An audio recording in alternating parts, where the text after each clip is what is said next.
অরুণ ভাই, আপনার হাত ভাঙার খবর শুনে আর থাকতে পারলাম না, তাই তাড়াতাড়ি দেখতে আসলাম। তারপর বলেন কত টাকা খরচ হয়েছে। ভাবি, এ পর্যন্ত 50,000-এর উপরে খরচ হয়েছে, আরো হইতে পারে।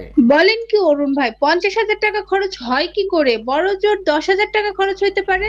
ওষুধপত্র দিয়ে 10,000-ই খরচ হয়েছে, বাকি 40,000 আপনারা যারা আমারে দেখতে আসছেন তাদের চা নাস্তার পিছনে খরচ হয়েছে।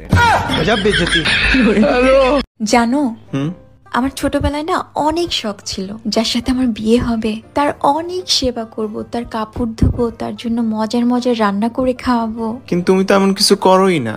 ওটা তো ছোটবেলার শখ ছিল, এখন আমি বড় হয়ে গেছি না। ভাবি, শুনলাম আপনি নাকি আইফোন 17 ম্যাক্স প্রো নিছেন। জি অরুণ ভাই, ঠিকই শুনছেন, অনেক কষ্ট হয়েছে নিতে। কষ্ট তো হবেই, আপনার জামাই যে কিপটা কুত্তে আগে না খিদার বয়তে, তার টাকা কিভাবে বের করলেন? আমার বান্ধবী তাকু আছে না, ও তো ডাক্তার, ওর কাছ থেকে অপারেশনের সব যন্ত্রপাতি নিয়ে আসছি। আপনার ভাইরে শুধু জানান দিছি, তুমি শুধু রাতে ঘুমাও, সকালবেলা উঠে দেখবা একটা কিডনি নাই।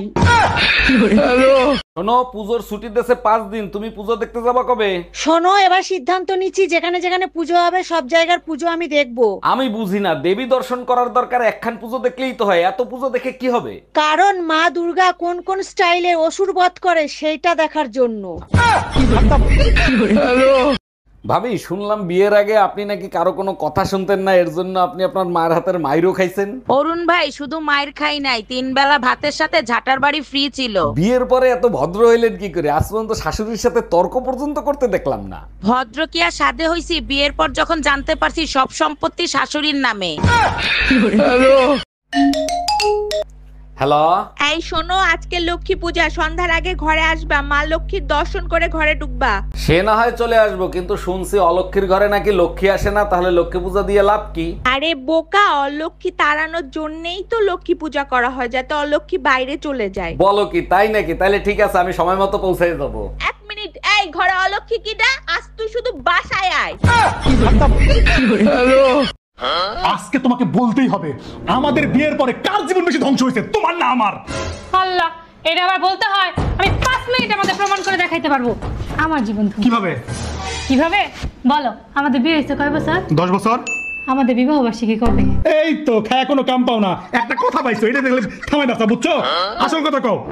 আসল কথা হচ্ছে, বিয়ে করলে মেয়েদের জীবনে ধ্বংস হয়, সেটা প্রমাণ হচ্ছে এই ভিডিও। যে আপুরা দেখতেছে তারা সবাই বলতে পারবে তাদের জামাই কোনোদিন বিবাহ বার্ষিকীর দিন বলতে পারে না, কিন্তু আমাদের মেয়েদেরকে যদি জিজ্ঞেস করো, যার 80 বছর আগে বিয়ে হয়েছে, সেও বলে দিতে পারবে তার বিয়ের ডেটটা কবে। তার কারণ কি জানো?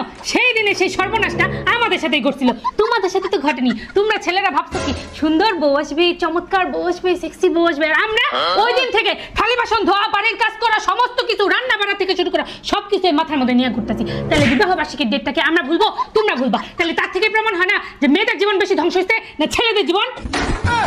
আরো কিছু শুনবা? দেখছো, মা দুর্গার বিসর্জনের দিন সকাল থেকে বৃষ্টি হচ্ছে, এর কারণ কি জানো? কারণ জানতে হলে কৈলাসে গিয়ে বাবা শিবের কাছে শুনতে হবে।